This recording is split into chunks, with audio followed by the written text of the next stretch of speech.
Hi, I'm Julie Fei-Fan Balzer, and today I'm going to show you how to use your ScanNCut to make a screen so that we can screen print on cookies.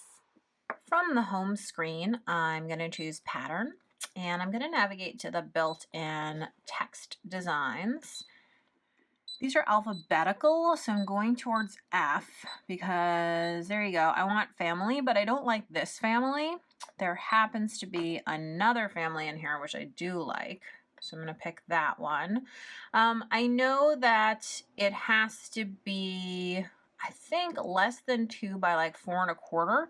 So I'm going to make this even smaller so that it fits on my cookie. And obviously this is definitely one of those things where you want to measure multiple times to make sure that you're doing this correctly. So I'm going to make it significantly smaller, and then I'll see where my finished design ends up. So there's the word family. And now I want to add another pattern. Going into the fonts, I'm looking for something that is going to contrast with that sort of script font. So I think I'll take this one, and I'm going to write in all caps. Oh wait, I already wrote family. I'm going to write B-A-L-Z-E-R, my last name. There you go.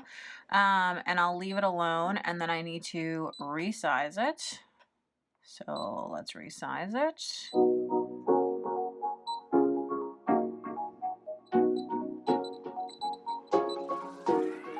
Okay, so now that it's resized, I want to try to think about how these are going to exist together. I think the family needs to be smaller. And I can zoom in so that I can really see what I'm doing.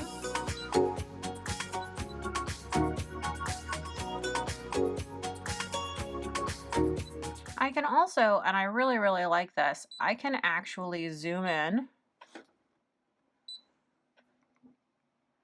use the arrows to get where I am, and then use these arrow keys to infinitesimally move things exactly how I want them to be. Okay, that looks good so far. I want to keep adding.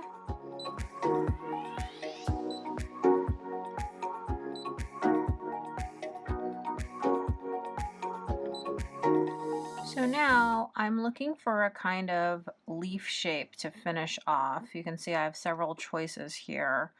Not sure which one I like. I kind of like this big one, but then again, some of these are very pretty too. Sort of liking this one, but it needs to be much smaller.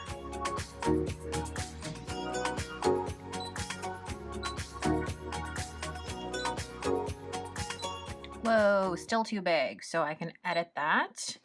Now the thing that's so nice is that all of these symbols that are in here are really flexible so that you can figure out exactly what you want. You know, this one is obviously resizing, this is changing the number, this is rotating, this is adding a seam allowance, this is mirror imaging, this is drawing, and this was actually kind of a new one. This is when you want to add an additional line for drawing and stuff like that. Okay, this one, when it's not grayed out, is grouping. This is when you're welding, and this is your alignment tools. So I'm going to resize and rotate.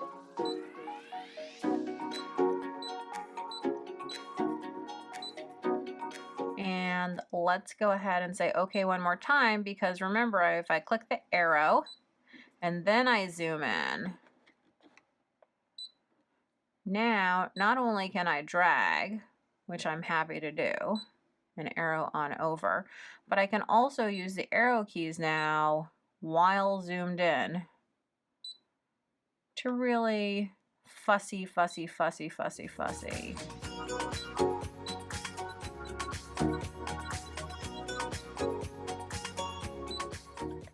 Okay, it's looking pretty good. I do want to add, I think, one more thing. So again, I'm going to say add, pattern. And now I would like to add, I'm not sure and definite about this, and one of the things that I often do with the ScanNCut is I just play around with ideas because it's so easy and flexible to change things and make additions and stuff like that. I love my ability to do that. So I'm going to make this heart much smaller. And then I can see it right here. And I want it to be inside the leaf. So I'm going to do that same, I'm going to do the same thing where I'm going to edit, click on this button, zoom in even more, arrow over. Oh, I did a pretty good job placing it though.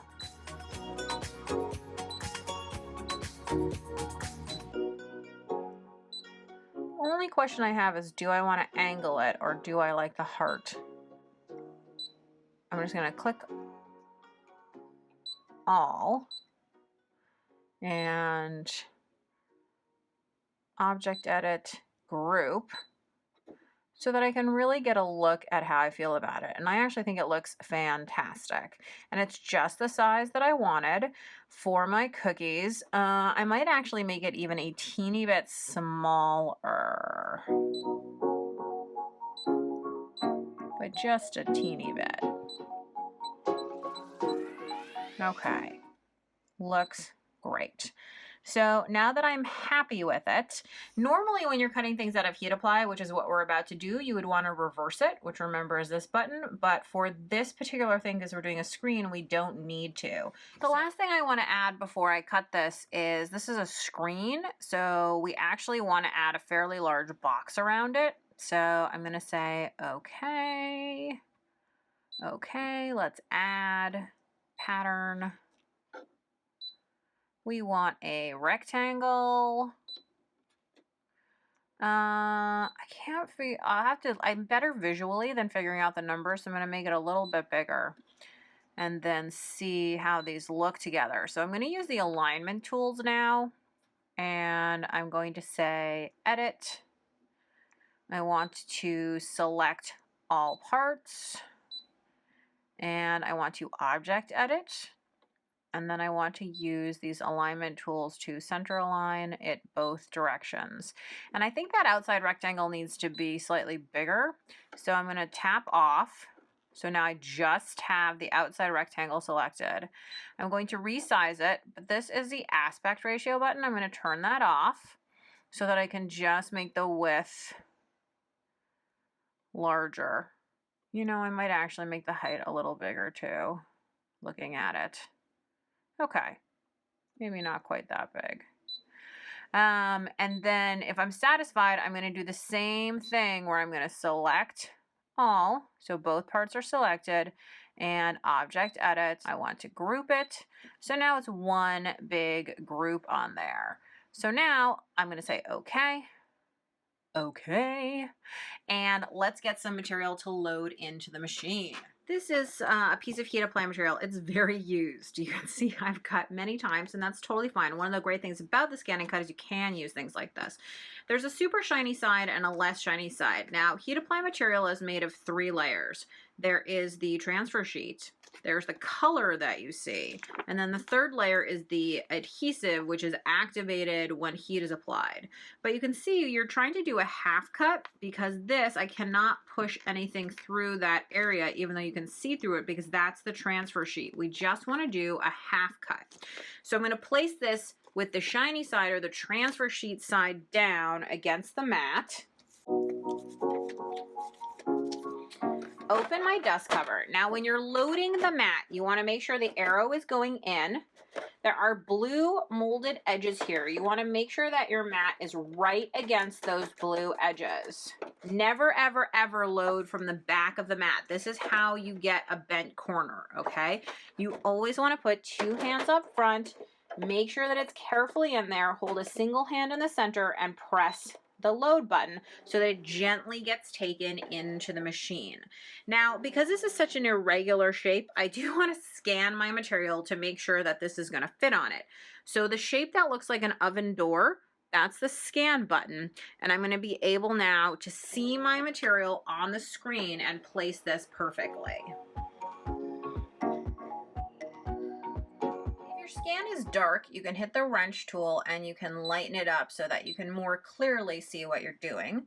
And I can grab this and drag it so that it's in a good spot, so that it's cutting right there.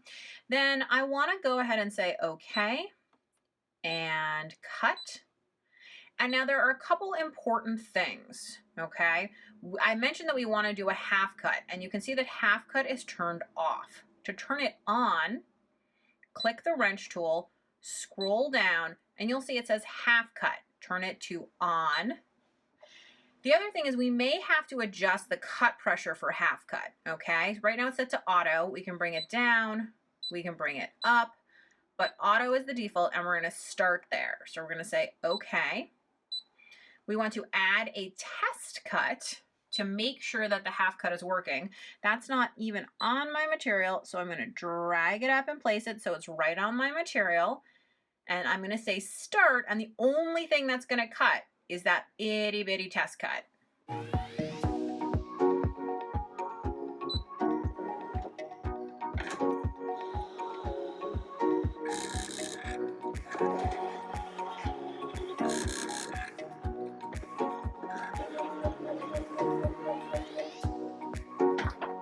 So I'm going to check the test cut.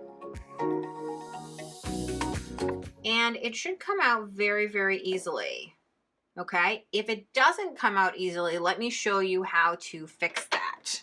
If you had a problem, you would say test again, and then you can adjust the settings. Remember, it's not this cut pressure, it's the half cut pressure that you would want to adjust. If it didn't cut through cleanly, you want to go up one. If it cut through too many layers, you might want to go down. Whatever it is, you can make your adjustment here, say okay, and then when you press start, it's just going to do another test cut. But make sure that you move the test cut over so it doesn't cut in the exact same spot. And then when you hit start, it'll go ahead and do it. So once again, I'm going to check my cut. I want to make sure that it lifts out really easily, and I also want to make sure that it hasn't cut through this carrier sheet, and I like to feel to make sure that it hasn't even etched it. And if that all seems okay and good, then all we have to do is press start. If it doesn't, just go test again until it's right.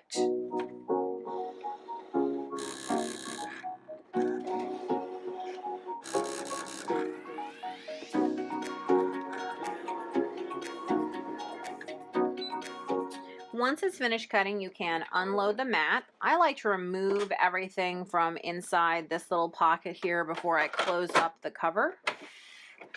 And now this should come off as a single sheet. If you're having trouble getting your fingernail under there, the metal spatula does a great job. And you can see it just pulls off as one sheet, which is great. So now we're ready to weed it. Weeding is the process where we remove all the parts that we don't want. Now we're going to actually do this the opposite of what you might think, because we want the frosting or the icing to pass through the area like we might normally keep this be, but actually what we want is to get rid of it for this.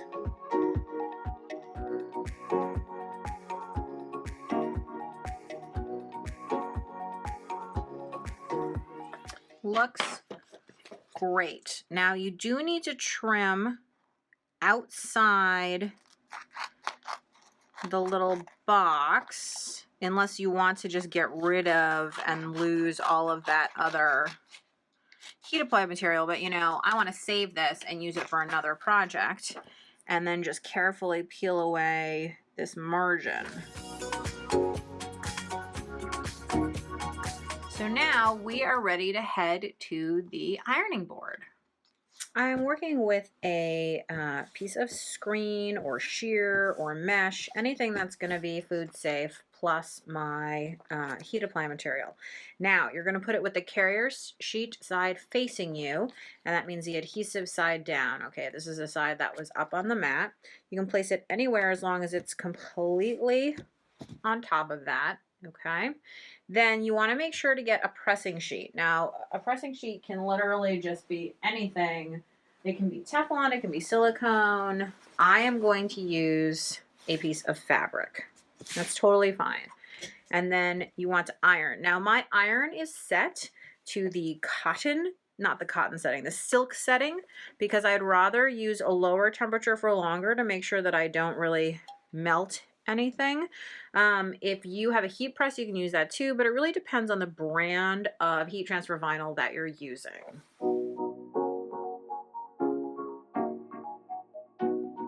This particular brand of heat transfer vinyl does require a cool peel, so I'm sort of waving it around to make sure that it's cooling down, because it should be cool to the touch before I try to peel. And if it comes up like this, which you can see it's doing, it means I did not do a good job ironing, and I am going to go and do it again. I'm going to flip it over and try it from the other side.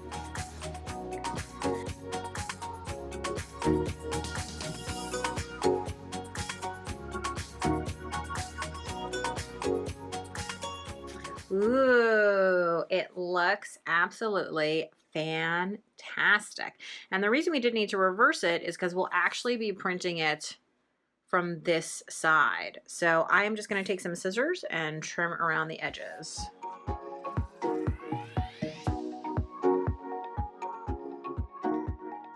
Looks great. Let's go decorate some cookies.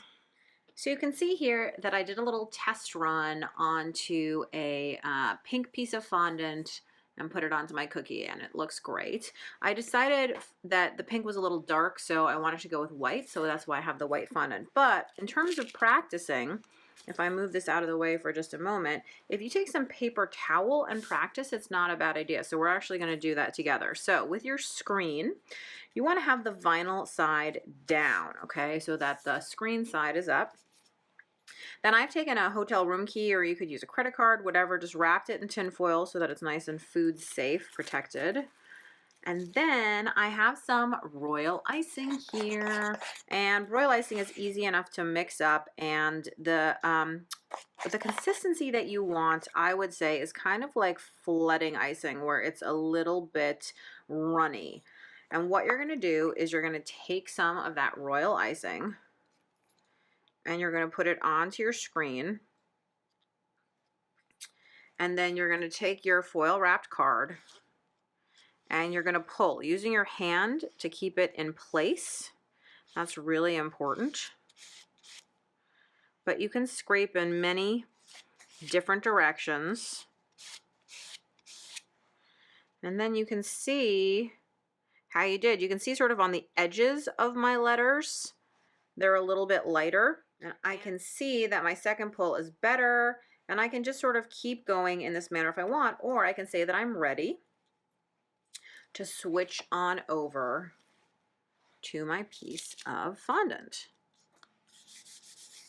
So here it is, and again, I'm just going to put the screen down, and it's going to be the same thing that we did when we were doing it on the paper towel. I'm going to put some icing out,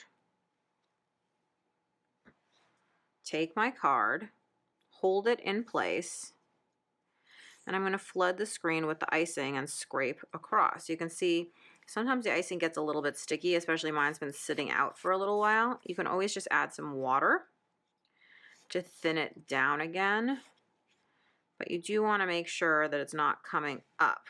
So I'm going to put some of this extra icing back in the bowl, and I'm going to keep scraping until I feel like I've made really good contact. And you can scrape in multiple directions. I know in my tests I didn't quite get the edges, so I'm going to spend some extra time there. And then I can carefully peel back to check it, and it looks fantastic, which is great. So now that I have done the printing part of it, take my cookie cutter, and I do like to do the cookie cutting after the printing in case I mess up on the printing. It's also harder to sort of center the screen into a particular shape, but let's see now that I have, oops, I think I did not press hard enough. with the cookie cutter. Yes. So once my fondant is cut out, I can take my cookie that was made in a matching shape. Then I'm just going to use my fingers to push down on the edges of that fondant, and it's going to kind of both attach it to the cookie and give it this look where it's kind of melted on, and it'll start to look much more like icing would if it were directly on there as opposed to fondant. Ooh, check it out. Look how cool that looks, my customized cookie. And again, whatever colors you want, it's totally up to you, whatever shape cookie you want, but now you can screen print your very own custom cookies. Quick tip, if you get any of the icing on top of the fondant, just use a wet piece of paper towel to wipe it away, and then you can use a dry one to pat it, and you'll never notice when the whole thing dries.